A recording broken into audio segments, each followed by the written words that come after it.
Transgender म्हणजे नक्की काय?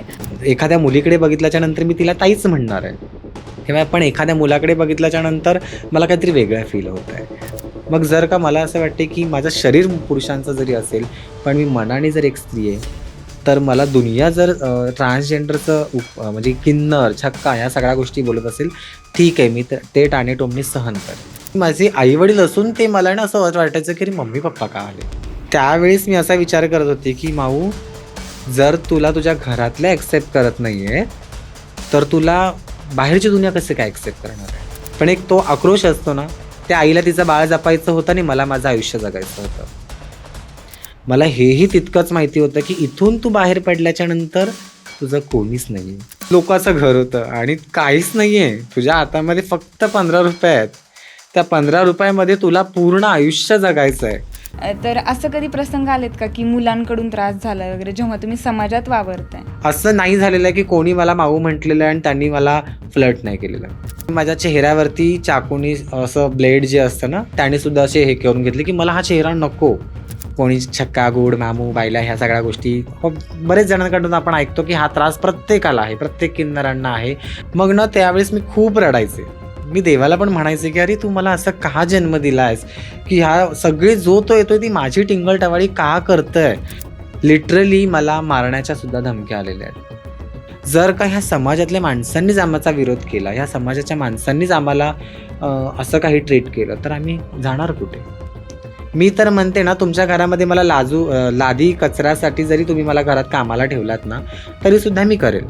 आत्ताच एक न्यूज बघितली की 24 ट्रान्सजेंडरनी सुसाईड करण्याचा प्रयत्न केला. ते नक्की काय प्रकरण होतं?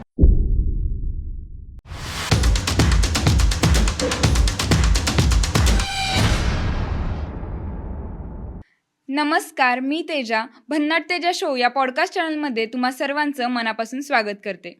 तर आपल्या मंचावर नेहमीच मी वेगवेगळे विषय घेऊन येत असते आणि असाच एक विषय आज मी मांडत आहे, ते म्हणजे ट्रान्सजेंडर कम्युनिटी, ज्याबद्दल आपल्या समाजात पहिल्यापासूनच कुतूहल आहे आणि त्यामुळेच खूप सारे गैरसमज आणि अफवा देखील आपल्या समाजात आहेत.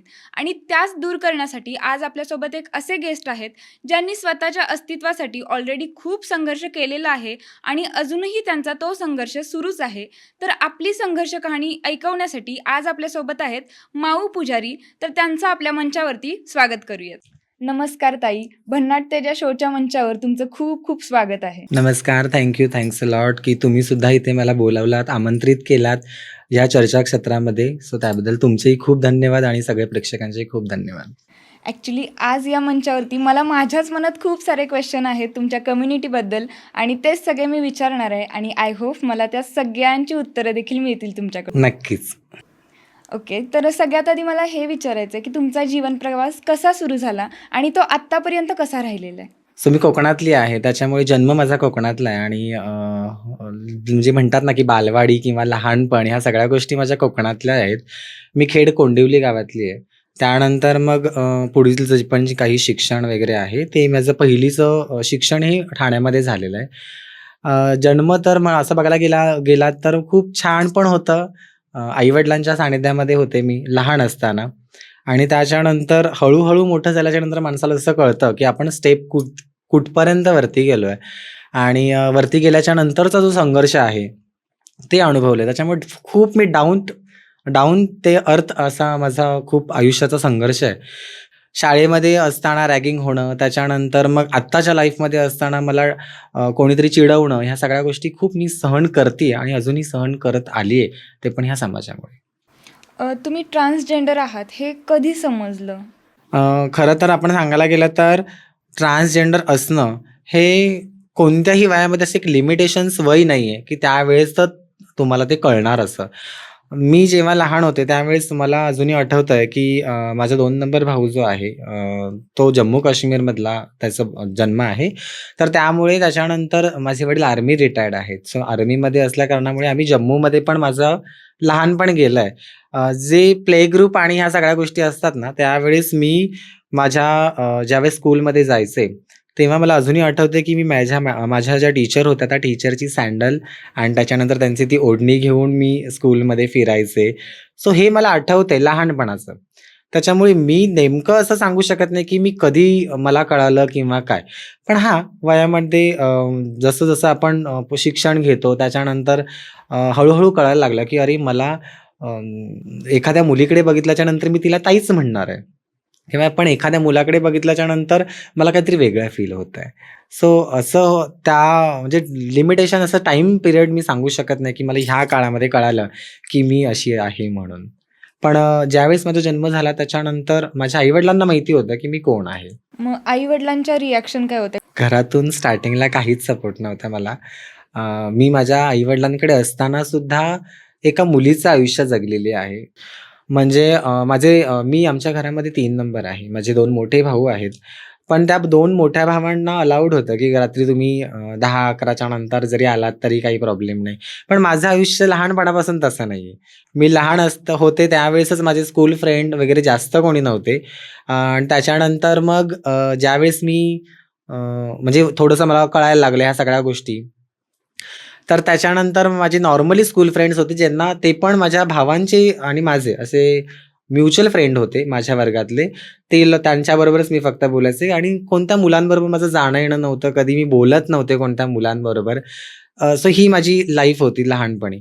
त्याच्यामुळे जसं मी मुलीचं आयुष्य जगले लहानपणात, तर त्यावेळेस त्यांना म्हणजे माझ्या घरच्यांना काही प्रॉब्लेम नव्हता आणि अजूनही नाहीये. पण म्हणतात ना, की थोडंसं वयामध्ये आल्याच्या नंतर मग माझ्या आई-वडिलांना कळत गेलं, की अरे कदाचित आपली माऊ आपल्यापासून लांब जाणार आहे. तर मग त्याच्यानंतर मग थोडासा माझ्या मम्मीचा आक्रोश होता, की "तू असं नको वागू, असं वाग" किंवा भावांचं असं म्हणणं होतं, की "अरे तू असं का चालतो आहेस?" म्हणजे माझ्या भावांचं पण असं म्हणणं का, की त्यांनाही त्यांचे मित्र बोलायचे, "अरे तुझा भाऊ तर मुलींसारखा चालतो रे, तुझा भाऊ तर असा आहे, तुझ्या भावाचा आवाज." आता माझा आवाज नॉर्मली म्हणजे मी आता म्हणेन ना, की आता खूप बदललेला आहे. रफ झालाय माझा आवाज आत्ताच्या ह्याच्यामध्ये. पण ज्यावेळेस मी लहान होते ना, तेव्हा ते लँडलाईन फोन चालायचे आपल्याकडे. तेव्हा माझी मम्मी हॉस्पिटलमध्ये कामाला होती आणि कधी माझ्या मम्मीला लेट झाल्याच्या नंतर मी फोन करायचे हॉस्पिटलमध्ये. तर की बाबा अशा-अशा मावशी आहेत का? माझी आई हॉस्पिटलमध्ये आयांचं काम करायची, मावशीचं काम करायची.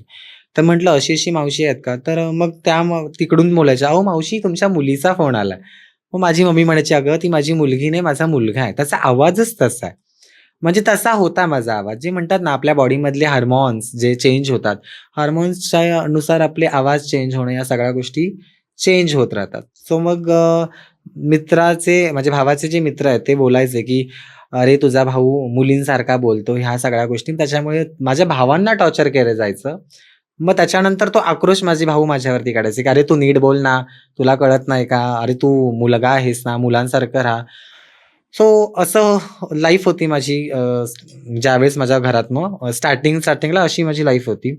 थोडंफार टॉर्चर करायचे. टॉर्चर म्हणजे असं नाही, की मी एकदमच वेगळ्या इंटेन्शननी माझा लाईफचा विचार करू. पण मग घरातून ह्या सगळ्या गोष्टींचा त्रास होता मला. त्याच्यामुळे सपोर्ट असा माझ्या फॅमिलीतून पण मला स्टार्टिंगला नव्हता. नंतर मला सपोर्ट दिला.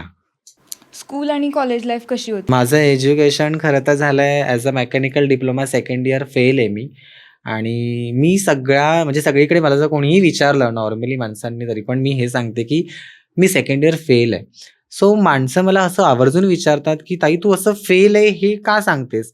तर त्याच्यामागे उद्दिष्ट हे आहे ना, की ज्यावेळेस मी कॉलेजला होते, तर कॉलेजमध्ये रॅगिंग झालेल्या आहेत माझ्याबरोबर. त्याच्यानंतर मी म्हणजे कॉलेजच्या आधी पण मी माझगाव डॉकमध्ये मुंबईमध्ये माझगाव डॉक आहे. तर त्या माझगाव डॉकमध्ये मी अप्रेंटिसशिप करत होती. तिथे अप्रेंटिसशिप करत असताना मला तिथे सुद्धा रॅगिंग केली गेली माझ्याबरोबर.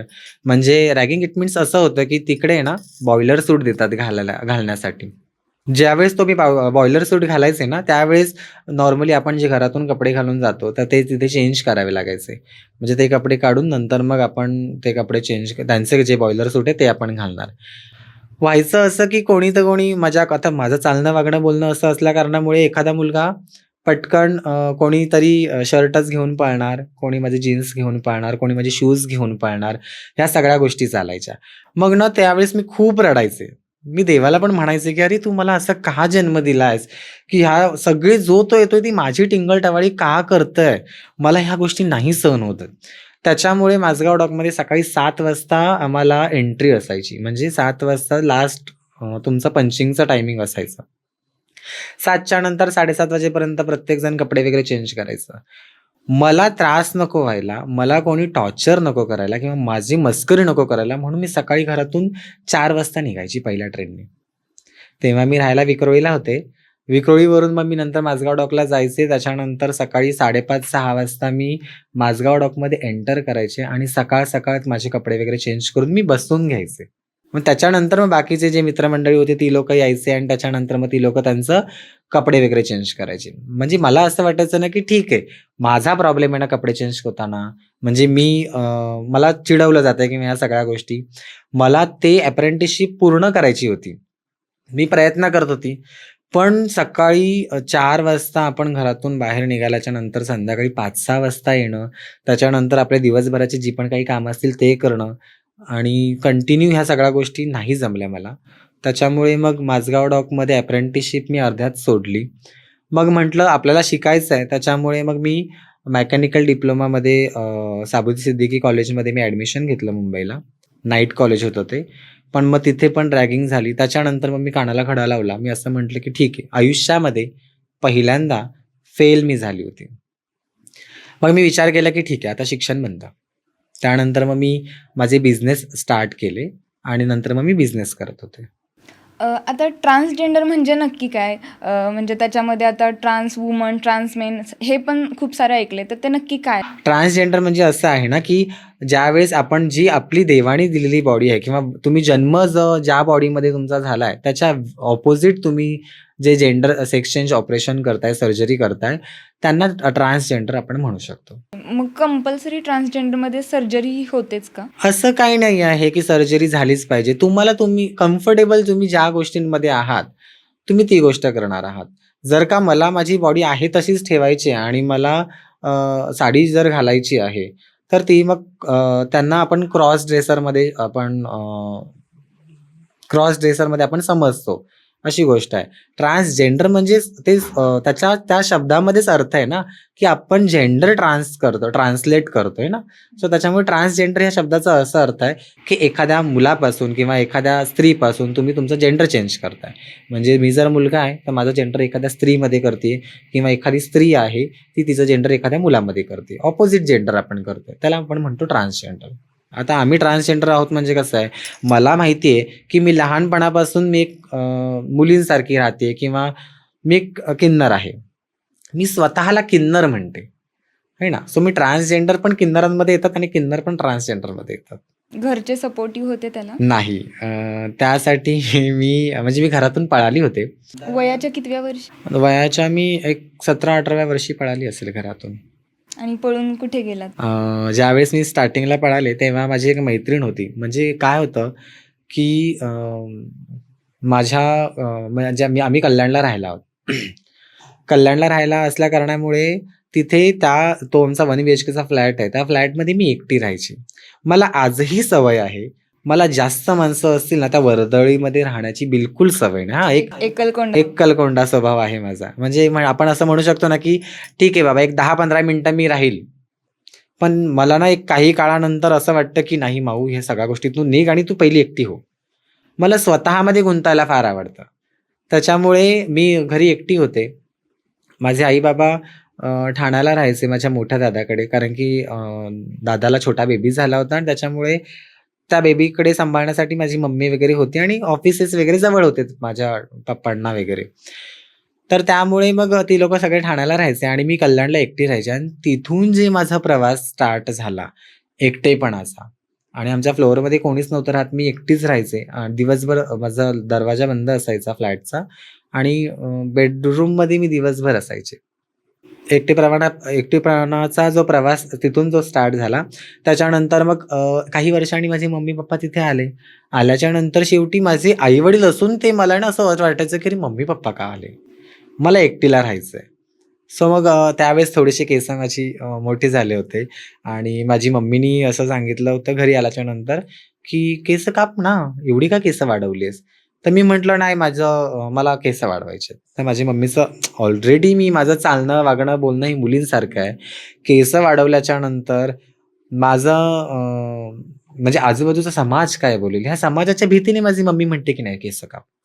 मी म्हटलं हा आज कापेन, उद्या कापेन, असं करून करून आठवडा गेला आणि एक दिवस संडे होता. 2 मार्च अजूनही मला तारीख आठवते. 3 मार्चला महाशिवरात्र होती आणि 2 मार्चला मम्मीने मला सांगितलं की उद्या सण आहे. त्याच्यामुळे तू आजच केस कापायची आहेत आणि संडे होता आय थिंक सो त्यावेळेस. तर मी म्हटलं, "नाही, मी आज नाही केस कापणार." "नाही, तू आजच केस कापणार." मी म्हटलं, "नाही, मी आज केस कापणारच नाही." त्याच्यावरून माझं आणि मम्मीचं थोडंसं तू-तू, मैं-मैं होत होतं आणि माझे पप्पा जस्ट न्यूजपेपर वाचत होते आणि त्यांनी एवढं काही लक्ष नाही दिलं या सगळ्या गोष्टींकडे. कारण की त्यांनाही माहिती होतं, मम्मी जे म्हणते म्हणजे माझी आई जे म्हणत होती ती योग्य बोलतेय.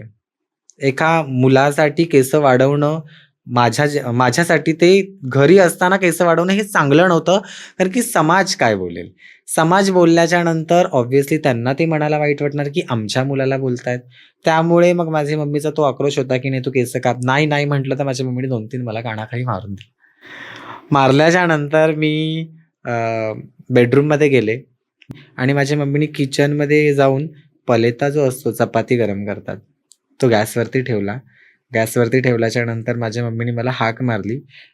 ती माझ्या मम्मीने मला एक शेवटची हाक त्या जेंडरमध्ये असताना मारलेली. मी गेले आणि माझ्या मम्मीने तो पलेता घेतला आणि तो पलेता असा माझ्या इथे फेसच्या इथे होता. आणि माझ्या मम्मीने मला सांगितलं, "केस कापणार आहेस की नाही?" त्यावेळेस मी असा विचार करत होते, की माऊ जर तुला तुझ्या घरातले एक्सेप्ट करत नाहीये, तर तुला बाहेरची दुनिया कसे काय एक्सेप्ट करणार आहे? नाही करणार तुला ही दुनिया एक्सेप्ट. तू तुझ्या माणसांमध्ये जेव्हा जाशील ना, तेव्हाच तू तुझ्या मनासारखं आयुष्य जगू शकतील. माझी ह्याच्यामध्ये चूक नाहीये. मी जन्म जरी एक मुलगा म्हणून जन्मले जरी एका मुलगा म्हणून असेल ना, तरी माझ्या फिलिंग्स माझ्या मनामध्ये एक स्त्री होती. तुम्हाला तेही माहिती असेल, आपली एक डिक्शनरी आहे वर्ल्डची. त्या वर्ल्डच्या डिक्शनरीमध्ये असं महिलांची उपमा अशी लिहिलेली आहे, की जी शरीराने पुरुष असेल आणि जी मनाने पुरुष असेल, अशी व्यक्ती महिला आहे. मग ती कोणीही असू दे व्यक्ती. मग जर का मला असं वाटते, की माझं शरीर पुरुषांचं जरी असेल, पण मी मनाने जर एक स्त्री आहे, तर मला दुनिया जर ट्रान्सजेंडरचं म्हणजे किन्नर, छक्का ह्या सगळ्या गोष्टी बोलत असेल, ठीक आहे, मी ते टाणे-टोमणे सहन करेन. पण मी माझं मनाचं आयुष्य जगेन. ज्यावेळेस तो पलेता माझ्या इथे होता, तेव्हा मी असा विचार केला, की माऊ बस झालं. तुला केस कापावीच लागणार आहेत आणि तुला हे आयुष्य पुन्हा तेच टॉर्चर, पुन्हा मन मारून जगणं, ह्या सगळ्या गोष्टी तुला जगायच्याच आहेत. रागाच्या भरामध्ये मी म्हटले, की आता मला माहिती होतं जर पलेता गरम आहे, तो ऑब्व्हियसली जर मला लागला तर माझा चेहरा विद्रूप होणार आहे आणि मला माहिती होतं माझी मम्मी ती गोष्ट नाही करणार. पण एक तो आक्रोश असतो ना, त्या आईला तिचं बाळ जपायचं होतं आणि मला माझं आयुष्य जगायचं होतं. तर मग मम्मी मला मी म्हटली, "हां, ठीक आहे, मी कापते" म्हणून केस. तिथून मग मी बेडरूममध्ये गेले, जोरजोरात फणीने केस विंचरले. असा नॉर्मली छोटा अंबाडा यायचा, त्याने तो अंबाडा घातला आणि मला अजूनही आठवतं ब्राऊन कलरची स्ट्रेचेबल टाइप अशी काहीतरी एक पॅन्ट होती. पोलिसांच्या खाकीचा जो कलर असतो ना त्या टाइपमध्ये आणि ब्लू कलरचा शर्ट होता. एकदम ट्रान्सपरंट टाइप. तेव्हा माझे कपडे पण युनिक असायचे. म्हणजे इथून थोडासा असा किंवा त्याची कॉलर नेक वेगळी असायची. तर मी तो ब्लू कलरचा शर्ट घातला आणि त्यानंतर मग मी निघाले. निघता माझ्याकडे एक छोटी मला बॅग वापरायची, पर्स छोटीशी अशी वापरायची सवय होती. तर मी ती पर्स घेतली आणि मी निघाले. तर माझी मम्मी मला म्हटली पण, की "तू केस कापायला चाललायस ना, मग तू हे कपडे का घातलीयस?" तर मी म्हटलं, "मला माझे हे कपडे मला धुवायचे म्हणून मी निघाले" म्हणून. आणि बॅगेमध्ये माझ्याकडे अवघे ₹30 होते. तर आता म्हटलं ठीक आहे. आयुष्य जर जगायचं आहे, तर आपण काहीतरी केलंच पाहिजे. ती बॅग घेतली आणि जसं की आपण घरातून बाहेर जाताना मला माहिती होतं, की मी हे घर पुन्हा बघणार नाहीये, काहीही झालं तरी. कारण की ह्या घरात मी अशी वागते, तर मला ते सपोर्ट नाही करत आहेत. त्याच्यामुळे हे घर जर मला एक्सेप्ट नाही करत आहेत, मी त्या घराकडे पूर्ण बघितलं, की ह्या घरामध्ये माझं म्हणजे लहानपण गेलंय म्हणा किंवा या घरामध्ये मी राहिलेली आहे. मला हेही तितकंच माहिती होतं, की इथून तू बाहेर पडल्याच्या नंतर तुझं कोणीच नाही आहे. इथून बाहेर पडल्याच्या नंतर तुझी शोधाशोध होणार आहे. पोलीस लोकं तुला विचारणार आहेत. त्यांना तुला उत्तरं द्यायची आहेत. ठीक आहे. मी सगळ्या गोष्टींना सहमत होते. त्यानंतर मग मी घराच्या बाहेर निघाले. अक्षरशः घरातून बाहेर जाताना प्रत्येक भिंतीला मी अशी टच करत जात होती, की हां, हे माझं आता मी म्हणजे हे लाईफ मी पुन्हा जगणार नाहीये. घराच्या बाहेर गेले आणि जाता संडे होता त्यावेळेस. त्यावर माझ्या मम्मीने ₹500 दिले होते मला. मला म्हणे, "हे घे ₹500 येताना चिकन घेऊन ये." तर मी म्हटलं, की मला लेट होणार आहे. मी काय आणणार नाही." "बरं ठीक आहे, तू संध्याकाळी पण येशील, पण तू हे ₹500 घ्यायचे. म्हणजे तू चिकन घेऊन ये." तेव्हा मी गेले मी ती 500ची नोट घेतली. मी सडनली तेवढ्या ह्याच्यात पण हे विचार केला होता, की "अरे माऊ, ही नोट आहे ना, एक लक्ष्मी आहे समज. ही तुझी आठवण आहे शेवटची. ही खर्च करायची नाही आपल्याला." मग ती घेतली, बॅगेत टाकली. हळू चालत जिन्यांवरनं मी जेव्हा चालत येत होती, तेव्हा सुद्धा त्या स्टेअरकेसच्या बाजूला जी भिंत असते, त्याला सुद्धा मी स्पर्श करतच येत होती. कारण की माऊ, हे आयुष्य तुझं पुन्हा नाहीये. आले बस स्टँडच्या इथे, म्हणजे ऑटो स्टँड आहे तिथे. ऑटो स्टँडच्या इथे मला तिथे असं होतं, की समोर इथे ऑटो स्टँड आहे, बॅक साईडला सलून. मी मध्ये उभी होती. मी त्यावेळेस माझ्या गुरूंना फोन केला, की "गुरु, माझ्या घरातून मला असा त्रास आहे आणि मी तुमच्याकडे येते." त्यावेळेस सुद्धा माझ्या गुरूंनी मला असं सांगितलं, "बाळा, त्रास आहे, सहन कर. पण तू तुझ्या घरी राहा. आई-वडील पुन्हा मिळत नाहीत. आई-वडील लवकर आपल्याला ॲक्सेप्ट करत नाहीत. आई-वडिलांची माया मिळत नाहीये. पण जर तुला ते सहन होतंय बाळा, तिथेच राहा. समजून घ्या आई-वडिलांना. काप केस, काय होतंय?" पण मला ना, ते असं झालं होतं, की मला ते भावांचे मित्र भावांना बोलणं, भाऊ मला घरी येऊन बोलणं, आई-वडिलांना कोणीतरी बोलणं, माझ्या आवाजावरनं कोणीतरी टिंगल-टवाळण्या करणं. त्याच्यानंतर माझं हे रस्त्याने येता-जाता मला कोणीतरी छेडणं, सहन होत नव्हतं. 5 मिनिटं तो फोन मी बंद केला, उभी राहिले. मी मनातच विचार केला, "माऊ, पुढे पाऊल टाकशील तर ऑटोमध्ये बसल्यावर तुझं नवीन आयुष्य चालू होणार आहे. तू मागे जर सलूनमध्ये बसलीस, तर तुझं जुनं आयुष्य तुलाही जगायचं आहे. आता तू विचार कर, की तुला काय करायचंय?"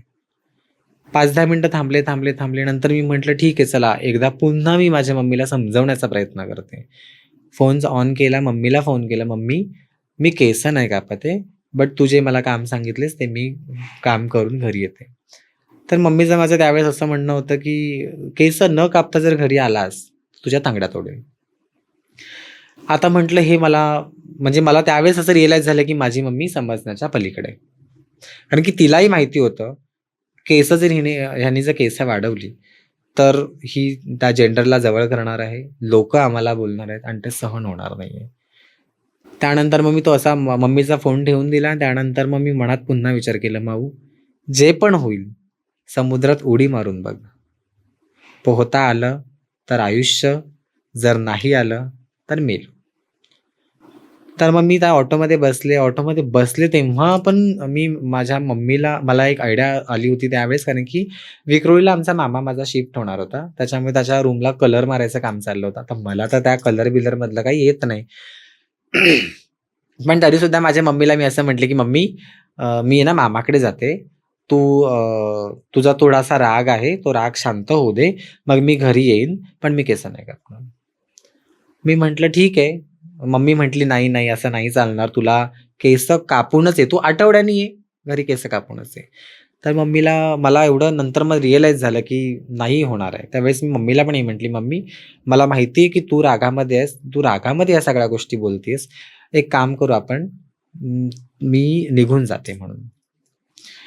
माझ्या मम्मीला असं वाटलं होतं, की जस्ट मी कुठल्यातरी नॉर्मल मित्रमंडळींकडे जाईल म्हणून. मम्मी म्हटली, "हां, हां, मला माहिती आहे तू कुठे जाणार आहेस आणि तुझी ओळख कुठपर्यंत आहे, पोहोच कुठपर्यंत आहे." सो माझ्या मम्मीला वाटलं, की माझे जे स्कूल फ्रेंड आहेत, ते माझ्या भावांना ओळखतात. तर मी त्यांच्याकडे जाते का काय? म्हणजे त्यांना माझे दुःख सांगण्यासाठी. तर मग तसं मी काही केलंच नाही आणि त्याच्यानंतर मग मी शेवटचं मम्मीशी बोली, फोन स्विच ऑफ केला. कल्याण स्टेशनला पोहोचले. हार्डली ₹15 शेअरिंग ऑटो होती. कल्याण स्टेशनवरनं माझा एक मित्र आहे. त्याच्याकडे गेले. आता त्याच्याकडे गेल्याच्यानंतर माझे फॅमिली मेंबर्स त्यालाही ओळखत होते. त्याच्यामुळे त्याच्या घरी माझे मम्मी-पप्पा येतील म्हणून माझी एक मैत्रीण होती त्याच्या घराच्या बाजूलाच. त्या मैत्रिणीकडे मी राहिले. राहिल्याच्यानंतर दिवस काहीच वाटलं नाही मला. मला फक्त एवढं माहिती होतं, की माझे फॅमिली मेंबर्स माझा शोध करायला चालू झालाय. सगळीकडे शोधतायत, सगळ्यांना फोन करतायत. कारण की संध्याकाळ झाली. माझ्या आईला असं वाटलं होतं, की थोडीशी रागात असल्याच्यानंतर मग येईल तो शांत झाल्यावरती. पण मी संध्याकाळपर्यंत पण आलेच नाही. काही नाही वाटलं दिवसभर. पण ज्यावेळेस मी रात्रीची एक तर झोप लागत नव्हती. एक तर आपण नवीन जागेमध्ये. काहीच नाहीये ना माझ्या हातामध्ये. फक्त मोजून ₹15 माझ्या हातामध्ये राहिले होते. आयुष्यामध्ये ते जे कपडे घातले होते ते कपडे, ते ₹15 आणि त्या ₹15त रात्रभर झोप नाही लागली. म्हणजे मी प्रयत्न केला झोपायचा. झोपले घरामध्ये. रात्री 2:30-3 वाजता काहीतरी झोपले कारण की स्ट्रेस होता खूप आणि ह्या सगळ्या गोष्टींमुळे. पण त्याच्यानंतर मग मी जेव्हा सकाळी उठले ना, तेव्हा मला ती एक सवय होती, की आपलं घर असतं. तर त्यावेळेस ते असं झालं ना, की ते माझं घर नव्हतं ते. लोकाचं घर होतं आणि काहीच नाहीये. तुझ्या हातामध्ये फक्त ₹15 आहेत. त्या ₹15 मध्ये तुला पूर्ण आयुष्य जगायचं आहे. सपोर्टला कोण नाही तुला. आणि मग झालं असं मी सकाळी ज्यावेळेस उठल्याच्या नंतर मी असं रिअलाईज केलं, की "माऊ हे तुझं घर नाहीये." पण नंतर मी आपण विचार केला, की "माऊ तू समुद्रात उडी मारलीयस. थोडंसं तुला डीप जावं लागेल कारण की तुला पोहता येत नाही. डीप गेले असं समज आणि तू हे आयुष्य जग." काय करू, काय करू म्हणून त्याच्यानंतर जस्ट होळी होती. दुसऱ्या दिवशी महाशिवरात्र होती. महाशिवरात्रीच्या दिवशी मी वडाळ्याला एक शंकराचं मंदिर आहे. तिकडे माझी एक मैत्रीण आहे. मी तिला फोन केला अननोन नंबरनी आणि तिला म्हटलं, "अगं मी येतेय तिकडे. मला फक्त आहे ना आज थोडंसं देवाचं दर्शन करू दे." माझ्या घरी आणि मला सवय होती. मी लहानपणापासून देवाची पूजापाठ करायची. त्याच्यामुळे जो घरामध्ये आमचं देवघर होतं ना, त्या देवघरामध्ये कोणत्या देवाला काय करायचं, काय नाही हे सगळं मी करायचे. कोणत्या देवाला कोणते कपडे घालायचेत म्हणजे माझ्याकडे काळूबाईची मूर्ती होती म्हणजे अजूनही आहे ती. तर त्या देवीला काय साडी नेसवायची, काय आणि माझ्या फॅमिलीत कोणाला येत नव्हतं. हे सगळं मला यायचं. आणि त्यावेळेस मी एक भावनिक असल्यासारखी होती, की मला आज महाशिवरात्री आणि पूजा करता येणार नाही घरी. ठीक आहे. मग मी दुसऱ्या दिवशी मंदिरात गेले, पूजा वगैरे केली आणि त्याच्यानंतर तिचं माझं जस्ट असं बोलणं झालं आणि बोलणं झाल्याच्यानंतर मग होळी चालू होती आणि तुम्हालाही माहिती आहे, किन्नर कम्युनिटी होळी मागते. मग काय करायचं? आणि ऑलरेडी माझ्याकडे माझ्या साड्या वगैरे होत्या. कारण की मी लावणी करायचे आधी. सो लावणी करत असताना मी त्या कलेमध्ये सुद्धा मी स्वतःला जगून घेण्याचा प्रयत्न केला. पण काही वेळानंतर त्या लावणीचा शो मी बंद केला. मला असं वाटलं की नको आता माऊ बस, नको लावणी वगैरे. दुसरं काहीतरी करूया आपण. आणि त्यावेळेस जे गाणी डेग असायचं नाही का ते डीजेचे वगैरे, डीजेच्या आधी ते एक स्पीकरवरती ते गाणी लावण्या चालू व्हायच्या ऑर्केस्ट्रा टाइप आणि त्याच्यावरती आपण लावणी करायची. ₹200 मध्ये तुम्हाला 2 लावण्या परफॉर्म करायच्या होत्या आणि काहीतरी ₹500 मध्ये काहीतरी 6-7 लावणी अशा करायच्या होत्या. त्यावेळेस ते मी करायचे. पण नंतर मी ते बंद केलं आणि त्यानंतर मी करू काय म्हणून मग ज्यावेळेस तो होळीचा वेळ होता, त्या होळीच्या वेळेस मी असे विचार केले. माझी मैत्रीण म्हटली, "ठीक आहे, चल आता होळी आहे, होळी मागायला चल." मी घाबरत होती, की ती मैत्रीण पण ट्रान्सजेंडर होती. ती मैत्रीण पण ट्रान्सजेंडरच होती. पण नंतर मला असं रिअलाईज झालं, की मी तर माऊ मुंबईमध्ये आहे. माझे फॅमिली मेंबर्स मुंबईमध्ये आहेत. मला जर कोणी बघितलं तर काय होईल? मला मारून टाकतील. कारण की तेवढा आक्रोश होता माझ्या फॅमिलीचा. त्यांना त्यांचं मूल पाहिजे होतं आणि मला माझी लाईफ हवी होती. मगाशी पण बोलले. त्यासाठी त्यांचे प्रयत्न चालू होते आणि माझं आयुष्य जगण्यासाठी मी माझे प्रयत्न करत होते. आणि साडी होती माझ्याकडे त्यामुळे ती वेअर केली आणि मी दुसऱ्या दिवशी गेले आणि मी होळी मागत होते. होळीची बधाई म्हणजे आमच्या मुंबईमध्ये होळी मागितल्या जातात. नेक मागितला जातो आपण दुकानामध्ये जाऊन आणि त्यानंतर मी नेक मागत होती. 2 दिवस मी ते होळीचे पैसे मागितले. 2 दिवसामध्ये मला ₹800 आले होते. आता ते ₹800 मी घेतले. ही माझी पहिली कमाई आहे म्हटलं. ₹800 आले आणि तितक्यात मला गुरूंना म्हणजे माझ्या गुरूंनाही असं गुरूंपर्यंत फोन गेले, की अशी-अशी व्यक्ती तुमच्याकडे आली आहे का? तर मग नाही म्हटले, "नाही आलीत." कारण की पण हां, मला फोन आला होता, असं माझ्या गुरूंनी सांगितलं माझ्या घरी. आणि फोन स्विच ऑफ आहे. तर मग त्याच्यानंतर मी गुरूंशी पण काही कॉन्टॅक्ट केला नाही. मी जशी पळाली तशी माझ्या मैत्रिणीकडे राहिले आणि त्याच्यानंतर मग मी ते मागत होती, होळी वगैरे मागितले. ₹800 जमा केले 2 दिवस म्हणजे काहीतरी एका पहिल्या दिवशी 350 काहीतरी रुपये मिळाले होते आणि दुसऱ्या दिवशी 450 समथिंग असं काहीतरी, असे टोटल 800 ₹850 माझ्याकडे होते. मग तिथून माझे गुरु नाशिकला होते. मी किन्नर आखाडा महामंडलेश्वर श्री श्री श्री 1008 डॉक्टर पायल नंदगिरी यांची मी शिष्य आहे. तर ते नाशिकमध्ये राहतात. तर मग मी तिथून नाशिकला गेले.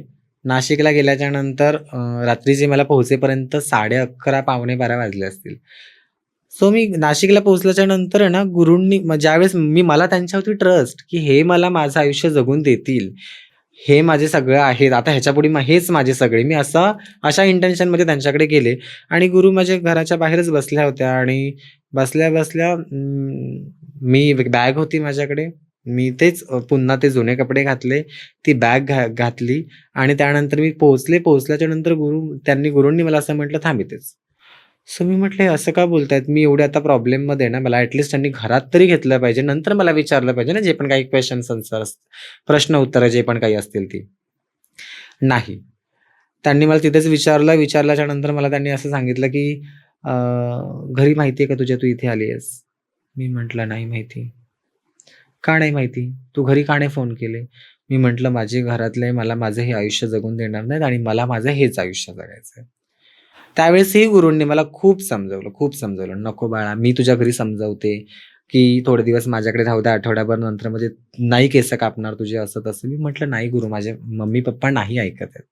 तर मग ठीक आहे म्हणे, "चालेल, काही हरकत नाही. मी एक फोन करते. तुझ्या घरातल्यांचे नंबर दे." मी माझ्या वडिलांचा नंबर त्यांना दिला. वडिलांचा नंबर दिल्याच्यानंतर पप्पांचा फोन बिझी लागला आय थिंक सो. मग मी अजून एक माझे भाऊ आहेत त्यांचा नंबर दिला. नंबर दिल्याच्यानंतर मग गुरूंनी सांगितलं, की "बाबा अशी-अशी व्यक्ती आहे तुमची, ती माझ्याकडे आलेली आहे आणि घ्या तुम्ही बोला तिच्याबरोबर." सडनली समोरून असं बोललं आणि फोन स्पीकरवरती होता. सडनली समोरून असं बोललं गेलं, की ठीक आहे, ठीक आहे. आम्हाला माहिती होतं, ती किन्नर लोकांमध्येच जाणार आहे आमची व्यक्ती. काही हरकत नाही. आम्हाला माहिती ती अशी पण ₹100-200 साठी पटरीमध्ये उभी राहणार आहे." तो जेव्हा मी शब्द ऐकला ना, त्यावेळेस मला असं रिअलाईज झालं, की माऊ, हे समाजाने त्यांना दिलेल्या टॉन्टचं प्रतिउत्तर आहे. आता ह्याचं प्रतिउत्तर तुला द्यायचं आहे. त्याच्यामुळे हे जे पण काही आपण आयुष्य जगतोय, ह्याच्यामध्ये कुठेतरी आपण चांगलं नाव करूया आणि त्याच्यानंतर आपण समाजाला सुद्धा आपण सांगू, की "अरे, माझ्या आई-वडिलांना तुम्ही जे टॉन्ट मारत होतात, की तुम्हाला असं वाटत होतं, की एक किन्नर म्हणजे एकदम फालतू आहेत किंवा ती लोकं असंच काहीतरी करू शकतात." असं नसतं. किन्नर लोकं सुद्धा काहीतरी वेगळं करू शकतात. कारण की मी एक शिकलेली व्यक्ती होती. मी वेल एज्युकेटेड आहे असं मला वाटतं. त्याच्यामुळे मी काहीतरी ह्या समाजामध्ये वेगळं करण्याचा प्रयत्न केला. आणि मी असं म्हणेन ना, की आयुष्यामध्ये प्रत्येकाला गुरुकिल्ली मिळते. मी गुरूंच्या घरी गेल्याच्या नंतर त्या फोनमधून येणारा आवाज ही माझ्यासाठी गुरुकिल्ली होती. मला आजही मी त्या व्यक्तीवर, म्हणजे समोरून मी नाव नाही घेणार खरं तर, पण मी समोरची व्यक्ती जी पण कोणी बोलली, मी त्या व्यक्तीबरोबर आजही जेवढं आधी आदराने बोलत होती त्याच्याही आदराने मी जास्त आता बोलते त्या व्यक्तीबरोबर. कारण की मला असं वाटतं ना, की त्या व्यक्तीने जर ती गोष्ट बोलली नसती, तर मी आज इथे नसते. नाहीतर मी आज जर त्या गोष्टी अग्रेसिव्हपणे एकदम घेतल्या असत्या, "हां, मला बोलले, ठीक आहे, मला बोलले मी असं करणार म्हणून, ठीक आहे, तुम्हाला दाखवतेच." हे जर मी त्यावेळेस माझे जर विचार असते, तर आज मी इथे नसते. मग मी त्याच्या ऑपोझिट करत बसले असते किंवा तेच लाईफ करत असते. मग मला असं वाटलं असतं, "हां, मी यांना दाखवते मग पैसे कमवून." नाही, मला पैसे इम्पोर्टंट नाहीयेत. मला इज्जत, एखाद्याचा स्वभाव इम्पोर्टंट आहे. त्याच्यामुळे मी त्या गोष्टीला एक गुरुकिल्ली मानली आणि त्याच्यानंतर मग मी माझं आयुष्य जगण्यासाठी सुरुवात केली. मग घरी गेले. घरी गेल्याच्यानंतर मग मला घरी विचारलं गेलं, की "तू जेवलीस का?" वगैरे. तर मी म्हटलं, "जेवली नाहीये, पण मला." घरी म्हणजे तुमची जी कम्युनिटी आहे तिथे? हां, कम्युनिटी इट मीन्स माझ्या गुरूंकडे मी गेली. हां, जी माझी गुरूंची कम्युनिटी आहे, जिथे आम्ही ट्रान्स कम्युनिटी, जे पण आम्ही ट्रान्सजेंडर किंवा किन्नर कम्युनिटी आम्ही जिथे राहतो, तर तिथे मी गेले. तिथे गेल्याच्यानंतर मग मला विचारलं, "जेवले का?" वगैरे. तर सगळीजण होते तिथे आणि मग मला कुतूहल, सगळ्यांचं, की अरे हे किती छान राहतात आणि हे किती सुंदर दिसतात. मी पण अशी सुंदर दिसली पाहिजे वगैरे. ह्या सगळ्या गोष्टींनी रात्री मी जेवले त्यांच्याबरोबर थोडंसं. त्यावेळेस कुठेतरी थोडंसं बेटर फील झालं, की हां, मी कुठेतरी इथे माझं आयुष्य जगू शकते. आणि झोपल्याच्या नंतर त्याच्यानंतर रात्रीची वेळ झाली, मग झोपली मी. झोपली त्यावेळेस मी त्या दिवशी गुरूंच्या बाजूलाच झोपले होते. थोडंसं डिस्टन्समध्ये, कारण की मला एकांत आवडत होता. पण मग झालं असं की थोडंसं म्हणजे मी रात्रीची थोडीशी लेट झोपले. सकाळी जेव्हा मी उठले, तेव्हा गुरूंच्या मी कुशीमध्ये होते माझ्या. आणि मला असं फील झालं की माझ्या मम्मीच्या कुशीमध्ये आहे की काय? आणि नंतर मला असं फील झालं की "अरे नाही, माऊ तू तर तुझ्या गुरूंकडे आली आहेस." म्हणजे त्यावेळेस ना, मी मगाशी म्हटले की मला ज्यावेळेस पहिल्यांदा रात्री जसं मला फील झालं होतं, तसं त्या दिवशी मला नाही फील झालं. त्या दिवशी आपल्या लोकांमध्ये आपल्या लोकांमध्ये असल्यासारखं वाटलं आणि असं वाटलं की "अरे ही माऊ तुझं आयुष्य आहे आणि इथे तू राहू शकतेस." आणि मग माझ्या गुरूंनी मला तेव्हा सकाळ-सकाळ झोपेतच जाग आल्याच्यानंतर त्यांनी मला विचारलं, "काय गं बरं वाटतंय का तुला?" मी म्हटलं, "हां, बरं वाटतंय." तर "नाही, मी तुला असं जवळ घेतलं, तुझी मम्मी पण तुला जवळ घ्यायची ना." तर मग ना मला तिथे सुद्धा रडायला आलं, की हां, माझ्या घरी माझ्या मम्मीला एक सवय होती. जेव्हा मी माझ्या मम्मीकडे राहायचे, माझे घरातले सगळे जेव्हा जॉबला जायचे, तेव्हा माझी मम्मी आणि मी आम्ही दोघीच घरामध्ये असायचो. तर मी जेव्हा घरी असेल ना, तर माझ्या मम्मीला मला उठवायचं असेल, तर माझी मम्मी माझ्यासाठी एक गाणं बोलायची, की ते हिंदी पिक्चरमधलं आहे एक सॉन्ग अल्बममधलं आहे, मैया मोरी मैं क्यूँ नहीं माखन खायो. तर मग ती अशी नाही का उचलून माझं डोकं मांडीवर ठेवून मग ती अशी बोलायची, "उठ ना माऊ, उठ ना." सॉरी, माझी मम्मी मला माऊ नव्हती बोलत, माझी मम्मी मला मया बोलायची. कारण की माझ्या आई-वडिलांकडे नाव माझं महेश आहे. सो त्याच्यामुळे माझी मम्मी अजूनही मला मयाच बोलते शॉर्ट फॉर्ममध्ये, की "उठ ना मया, काय झालं? उठ ना, आपल्याला कामं करायची आहेत, असं करायचंय." सो मग माझी मम्मी ते गाणं बोलायची, की "मैया मोरी मैं क्यूँ नहीं माखन खायो." अशा पद्धतीमध्ये. आणि मग त्या आवाजाने मी फ्रेश वाटायचं थोडंसं माझ्या मम्मीच्या ह्याने आणि मी उठायचे आणि मग घरातली कामं करायला लागायची. तर त्यावेळेस ते मला गुरूंनी जेव्हा विचारलं, की "तुझी मम्मी पण तुला जवळ घ्यायची ना?" तर मी म्हटलं, "हां." कारण की मी एक मनाने स्त्री होती, त्याच्यामुळे मी भावाबरोबर जास्त क्लोज नव्हते. वडिलांबरोबर क्लोज नव्हते. फक्त मम्मीबरोबर क्लोज होते. मला असं इंटेन्शन होतं, की माझ्या मम्मीने तरी ॲटलीस्ट मला समजून घ्यावं. पण नाही घेतलं होतं त्यावेळेस समजून. ते झाल्याच्या नंतर मग सकाळी उठले आणि त्याच्यानंतर कपडे नाही आहेत माझ्याकडे. एकच साडी होती, जी मी होळीमध्ये घालायची मागताना. आता घरातले तर आपल्याला गाऊन हवाय किंवा जे पण आपण लेडीज लोकं वेअर करतो ते कपडे हवेत. ह्या शर्ट पॅन्टमध्ये तर मी किती दिवस राहणार आहे. मी काल तर हे कपडे घालून आले. कपडे नव्हते. मग गुरूंकडे माझ्या जुने जे कपडे होते त्यांच्याकडे जे एक्स्ट्रा जे ठेवलेले, त्यांनी त्याच्यातून काढून मला एक टॉप होता ऑरेंज कलर आणि व्हाईट त्याच्यावरती असे व्हाईट आणि ऑरेंज टाइपमध्ये एक टॉप होता आणि एक जीन्स होती, जी मी घरातून वेअर करून गेली होती. ती जीन्स आणि तो टॉप हे माझं आयुष्य. म्हणजे एखाद दिवशी ती जीन्स आणि टॉप घालायचं. एक रात्री झोपताना पेटिकोटवरती झोपायचं. रात्रीच्या वेळेस ती जीन्स धुवायची, टॉप धुवायचा. एक दिवस तो शर्ट घालायचा आणि ती पॅन्ट घालायची. त्यावेळेस देण्यासाठी माझ्या गुरूंनी मला बरेच कपडे दिले असते. पण त्यांना ही लाईफ मला रिअलाईज करून द्यायची होती, की ही लाईफ अशी आहे. आज तुझ्याकडे काहीच नाहीये. तुला कोणाचाच सपोर्ट नाहीये. तुला ह्या 2 जोडी कपड्यांमध्ये तुला आयुष्य काढायचंय. काढू शकतेस? तर तू ह्या आयुष्यामध्ये म्हणजे ह्या किन्नर कम्युनिटीमध्ये राहू शकतेस. असं त्यांना इनडायरेक्टली मला समजवायचं होतं. त्याच्यामुळे त्यांनी मला ते एकच टॉप दिला होता आणि त्याच्यानंतर मग मी एक आमच्या इथे म्हणजे गुरूंचंच शिष्य करण्याचा कार्यक्रम होता. शिष्य बनवत होते, देवाचा कार्यक्रम होता. सो त्या देवाच्या कार्यक्रमामध्ये मी झांज वगैरे वाजवत होते, नाचले वगैरे आणि त्या कार्यक्रमाचं पाऊड जे असतं म्हणतात, ते पाऊड आलं आणि मला ₹200 मिळाले त्या कार्यक्रमामध्ये. आता म्हटलं हे 200 नाही सॉरी ₹300 मिळाले आणि नाशिकमध्ये ना सैलानी बाबा म्हणून एक हे आहे चौक आहे. त्या चौकाच्या इथे ना सेल लागतो. तर आम्ही त्या सेलमध्ये गेलो होतो. मी आणि आमच्याकडे एक मुलगी राहते. तर ती मुलगी आणि आम्ही दोघी जणी तिथे गेलो आणि गेल्याच्या नंतर आम्ही ₹150 चा टॉप आणि ₹150 ची पॅन्ट हे काय म्हणतात त्याला आपण प्लाझो टाइप असं म्हणू आपण थोडंसं ते घेतलं आणि त्याच्यानंतर ते एक माझ्यामध्ये ॲड झालं माझ्या कपड्यांमध्ये. मग ते झाले. नंतर मग मला गुरूंनी एक साडी दिली. त्याच्यानंतर माझ्या घरातून आणलेली एक साडी होती. मग मला प्रत्येकजण एक-एक कपडे देत गेले. मग मी ते आयुष्य जगत गेली. नंतर मग माझे ते सगळं झाल्याच्यानंतर मी 6 महिने त्या पोझिशनमध्ये होते. 6 महिन्याच्या नंतर माझ्या घरी माहिती पडल्याच्यानंतर माझे आई-वडील मला घेण्यासाठी आले होते नाशिकमध्ये. माझे आई-वडील आणि माझा एक मित्र होता, ते लोकं मला घेण्यासाठी आले. तर मी म्हटलं, की "मी काही येणार नाहीये. मी इथेच राहणार आहे. मला माझ्या गुरूंकडेच राहायचंय." तर माझ्या मम्मी-पप्पांचं असं म्हणणं होतं, की "ठीक आहे, मग घरी जे तुझे देव आहेत, ते देव घेऊन जा तू." तर मी म्हटलं, की "नाही, मी येईल घ्यायला, पण मी आता तुमच्याबरोबर येणारच नाही." कारण की मला माहिती होतं माझ्या आई-वडिलांचा जो आक्रोश आहे, माझे वडील आर्मी रिटायर्ड आहेत. ऑब्व्हियसली थोडंसं गरम गरम डोके. गरम डोक्याचे आहेत. तर मी म्हटलं, की मी जर घरी गेले तर मला ही लोकं मारतील. कारण की मी आता एवढा मोठा पाऊल उचललाय.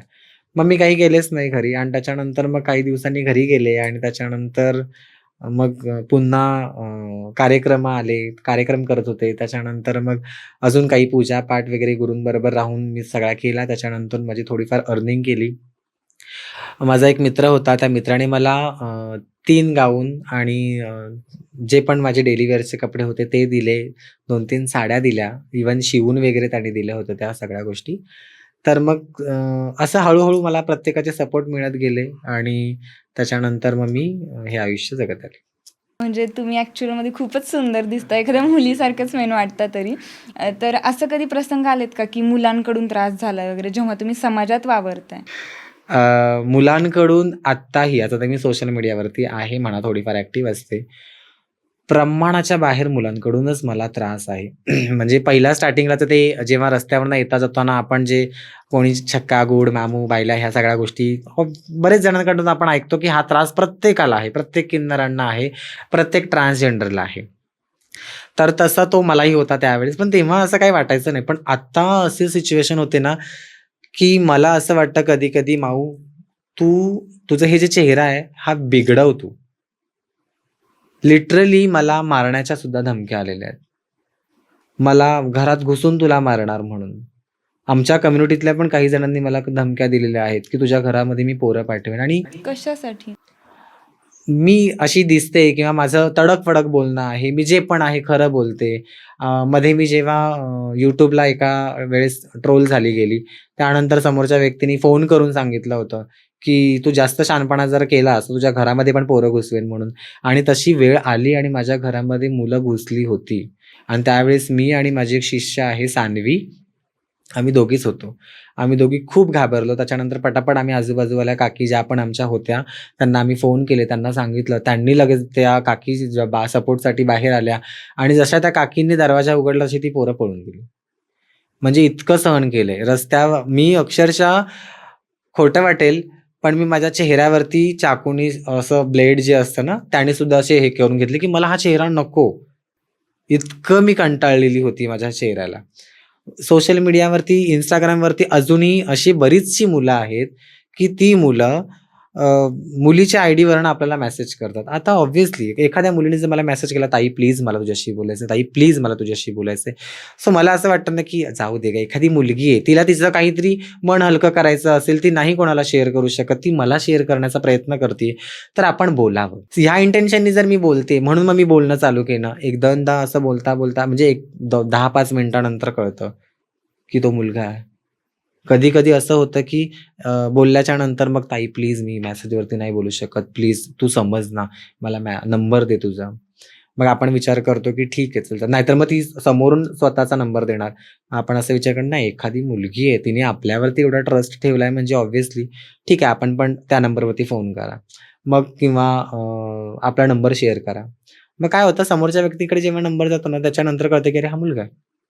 मग त्याच्यानंतर ती मुलं बोलणार, मग "अगं तू लय छान दिसतेस, तुझ्याशी बोलायचं होतं, तू खूप ॲटिट्यूड दाखवते, तुझ्याशी बोलायचंय, तुला भेटायचंय म्हणून मी मुलीच्या आयडीने बोललो." असं तसं बोलतात. मग इनोसेंट ब्लॅकमेल करणं म्हणजे की "बाबा नाही, नाही यार तू खूप छान आहेस खरंच, पण मी त्या कॅटेगरीचा मुलगा नाही, मी तुला वेगळ्या इंटेन्शननी बघत नाही." चिडवून नाही कोणी आपल्याला त्रास देत, पण इमोशनली अत्याचार म्हणतो ना आपण, तसं इमोशनली टॉर्चर होते आपण म्हणजे होते मी कधी-कधी. कधी कधी असं एखाद्या मुलं आपल्याबरोबर चांगलं बोलतात. पहिल्या स्टार्टिंगला ताई वगैरे बोलणार, "ताई तुम्ही छान आहात, तुम्ही खूप छान कला आहे तुमची, तुम्ही ही कला जोपासताय, तुमच्याकडे बघितल्याच्या नंतर खूप आदर वाटतो," असं तसं हे ते. नंतर हळू-हळू, हळूहळू फ्लर्ट करत राहणार. "मग नको, तुला काय वाटतं मी तुला ताई म्हणावं का?" आणि ह्या सगळ्या गोष्टी. मग मला असं वाटतं, की अरे मी तुला दादा बोलतीये, तू मला ताई बोलून मोकळा झाला आहेस आणि त्याच्यानंतर तू मला फ्लर्ट करतोयस म्हणजे भावा-बहिणीचं रिलेशनच तुला माहिती नाहीये. अशा मुलांबरोबर मी का बोलू? आणि त्याच्यानंतर मग मध्ये माझा एक नंबर जो होता तर तो नंबर व्हायरल झाला गेला. म्हणजे मी माझ्या एका मैत्रिणीला दिला, मग त्यांनी तो कोणाकोणाला दिला, तर तो मित्रांनी केला, मैत्रिणींनी केला, कोणी केला मला माहिती नाही. पण मला आजही सोशल मीडियावरती जेव्हा मी असते ना, तेव्हा मला प्रत्येक मुलाला दादा बोलावसं वाटतं आणि मी बोलते दादा. आणि प्रत्येक ज्यांना माहिती आहे ना, की अरे ही ताई आहे आपली, ती मुलं म्हणजे ज्यांचे संस्कार चांगले आहेत फॅमिलीतून, ती मुलं मला ताईच म्हणतात. आणि आज सोशल मीडियावरती मी माऊ ताई म्हणूनच ओळखली जाते सगळ्यांना. जर मला कोणीतरी स्वतःहून म्हणते ना, "हां, ताई कशी आहे? बरी आहे का?" "बरं." खूप छान वाटतं मला. पण "काय गं माऊ कशी आहेस का?" तर मला ना थोडंसं भीती वाटते, की अरे हा आता माऊ बोललाय. पुढे जाऊन असं नाही झालेलं आहे, की कोणी मला माऊ म्हटलेलं आहे आणि त्यांनी मला फ्लर्ट नाही केलेलं आहे. हां, काही जण आहेत, की जे खरंच मैत्रीचं नातं माझ्याबरोबर निभवतात. जसे की माझे स्कूल फ्रेंड्स आहेत, मित्रमंडळी ज्या आहेत, ते माझे अजूनही कॉन्टॅक्टमध्ये आहेत. मला जर असं एखाद्या वेळेस असं काय वाटलं ना, की अरे मला ही गोष्ट माझ्या मित्रांना शेअर करावी, तर मी करते. अजूनही माझे मित्र तेवढंच मला आपलं मानतात, की "ठीक आहे, तू बोल. तुला जे काय बोलायचं काय प्रॉब्लेम आहे तुला?" हे मी सगळं सांगते कधी-कधी. पण कधी-कधी काही गोष्टी अशा असतात ना, की ते मी नाही सांगू शकत. माझ्या कम्युनिटीमधले असतील म्हणा किंवा आणखीन मला कोणी ब्लॅकमेल करत असेल किंवा अजून काय, मी त्या मुलांना नाही सांगू शकत. मग स्वतःमध्ये ते गुंतून राहावं लागतं. कधी-कधी स्वतः मी खूप म्हणजे म्हणतात ना, एक टॉर्चर असतं आपल्याला, की मी अरे ही गोष्ट मी कोणाला सांगू? ही गोष्ट मी कोणालाच सांगू शकत नाही. अशी गोष्ट होऊन जाते. त्यामुळे खूप सोशल मीडियावरनं किंवा समाजामध्ये मुलांचा तर त्रास खूपच आहे. हां, असं नाहीये की प्रत्येक मुलांचा आहे. काही मुलं अशी आहेत, की अक्षरशः त्यांनी मला सख्ख्या बहिणीसारखं मानलेलं आहे. ते म्हणजे माझ्या घरी जरी आले तरी पण एक हक्क असतं ना, आपल्या एक ताईच्या घरी चाललोय आपण. ताई आज हे बनव गं, ताई आज ते बनव गं. मी बनवते. मी ते जेवतो, आम्ही सगळे एकत्र बसून जेवतो. माझे स्कूल फ्रेंड्स लोकं कधी-कधी येतात माझ्या घरी. माझ्या मैत्रिणी येतात. माझ्या मित्रांचे वाईफ्स आहेत, म्हणजे त्यांचे लग्न झालेल्या बायका आहेत, त्या येतात. त्यांचे लग्न झालेले आहेत आता. त्यांची मुलं येतात. म्हणजे माझ्या मित्रांनी मला वेगळं नाही समजलेलं. पण मग हा जो बाकीचा समाज आहे, ह्या समाजामध्ये खूप मी टेन्शनमध्ये असते. म्हणजे नाही सहन होत मला ह्या गोष्टी. आपल्याला असं वाटतं ना, की अरे ठीक आहे, फ्लर्ट केला, विषय बंद करून टाक. मग जर एखादा तो मुलगा म्हणणार, "हां, अच्छा, ठीक आहे. तू माझ्याशी बोललीस ना, मग आता मी हे तुझ्या मम्मीला दाखवतो. हे तुझ्या पप्पांना दाखवतो. थांब, मी हे तुझ्या गुरूंना दाखवतो." मग मला असं वाटतं, की अरे मी जे पण काही नाव कमवलंय, ते माझ्या घरातल्यांना असं वाटणार, की "अरे ही असं का करते?" म्हणून. सो ऑब्व्हियसली ते एका प्रकारचं टॉर्चरच झालं. फक्त मी सांगू ना, माझे जे मित्रमंडळी म्हणजे माझे स्कूल फ्रेंड्स आहेत, जसं की चेतन आहे, त्याच्यानंतर विनय आहे. मी आवर्जून त्यांची नावं घेते कारण की त्या लोकांचे सपोर्ट आहेत. दर्पण आहे, आहे ना. त्याच्यानंतर अजून माझे एक फ्रेंड्स आहेत. आशू आहे म्हणा, परत फणसेकर म्हणून माझा एक फ्रेंड होता, स्कूल फ्रेंड. लहानपणाचे माझे बरेच मित्रमंडळी होते, की त्यांचा आता माझ्याशी काही कॉन्टॅक्ट नाहीये. मैत्रिणी होत्या, त्यांचा माझ्याबरोबर आता काही कॉन्टॅक्ट नाही. पण जे पण आता काही माझे मित्र आहेत, मैत्रिणी आहेत, ते खूप चांगले आहेत. ते मला सपोर्ट करतात, की "ठीक आहे माऊ तू अशी आहेस ना, अशी राहा. तू माऊ हे नको तू हे कर." चांगलं सांगण्याचा प्रयत्न करतात. पण बाकीच्या लोकांबरोबर जर बोलायचं म्हटलं तर मला थोडीशी भीती वाटते. आत्ताच एक न्यूज बघितली की 24 ट्रान्सजेंडरनी सुसाईड करण्याचा प्रयत्न केला. ते नक्की काय प्रकरण होतं? आय थिंक सो ते इंदोरचा जे पण आहे ते 24 जे किन्नर आहेत ते इंदोरचे आहेत.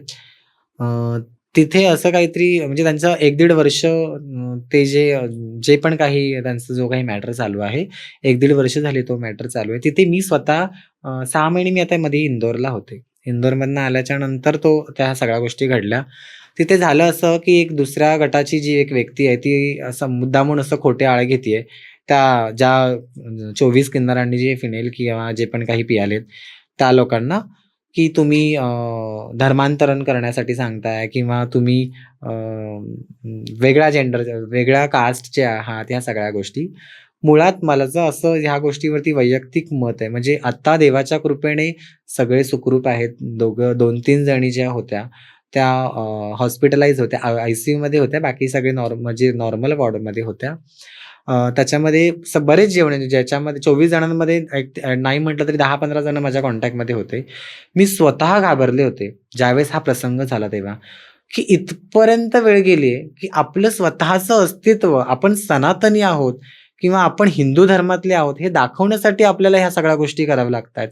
एखाद्या गोष्टी म्हणजे समोरची जी व्यक्ती होती ऑपोझिट विरोधक पार्टी, त्यांनी इतकं त्यांना टॉर्चर केलं, की अक्षरशः ती लोकं मरण त्यांना जवळ वाटलं. म्हणून त्यांनी ह्या सगळ्या गोष्टी केल्या. नंतर मी सविस्तरपणे माझी त्याच्यामध्ये एक मैत्रीण आहे, मी तिच्याशी बोलले, की "बाबा नेमकं असं काय झालं होतं, की तू एवढ्या सगळ्या गोष्टी केल्या?" ती म्हणे, "नाही सहन होत आहे माऊ. आपल्याला एखादा माणूस 2 कानाखाली मारून गेल्याच्या नंतर ना आपण ते विसरून जातो ज्यावेळेस ते गाल व्यवस्थित होतं तेव्हा. पण एखाद्या वेळेस आपल्याला प्रत्येक गोष्टीत अडवलं जाणार. सारखं घरामध्ये पोलीस लोकं येणार, सारखं आपली व्हेरिफिकेशन होणार, आपले आधार कार्ड चेक होणार, पॅन कार्ड चेक होणार. आपण ₹2 कुठे मागायला जातोय तिथून धावत-धावत यावं लागते कारण की घाबरतो आपण. त्या तिथला जो आमचा किन्नरांचा डेरा आहे, त्या म्हणजे जी किन्नरांची हवेली आहे, त्या हवेलीमध्ये वयोवृद्ध किन्नरसुद्धा आहेत. मग ती आजारपण येतंच आपलं म्हातारपण आल्याच्या नंतर थोडंसं आजारपण येतं. काही जणं म्हणजे प्रत्येकाला शुगर आहे किंवा काय आहे. ह्या गोष्टींमुळे बाकीचे जे किन्नर आहेत ती लोकं घाबरायचे. अरे किती दिवस सहन करणार आहे? तर त्यामुळे हा प्रसंग घडला होता. सनातनी हिंदू धर्मातले आपले जे किन्नर आहेत, जे 24 जे पण ज्यांनी जे पण काही पियाले होते, तर ते 24 जण जी पण आहेत ते सगळे सनातनी आहेत. ते त्याच्यानंतर मग ह्या सगळ्या गोष्टींचे न्यायनिवाडा झाला आणि बोललं की म्हणजे काय म्हणतात आपलं म्हणजे त्यावेळेस ना एक माझी त्याच्यामध्ये एक आमची नेहा दीदी म्हणून आहे. तिने तर अक्षरशः ती हे पण म्हटली, की "अरे मला तुम्ही काहीही विचारा ना, मी त्याची उत्तर देते."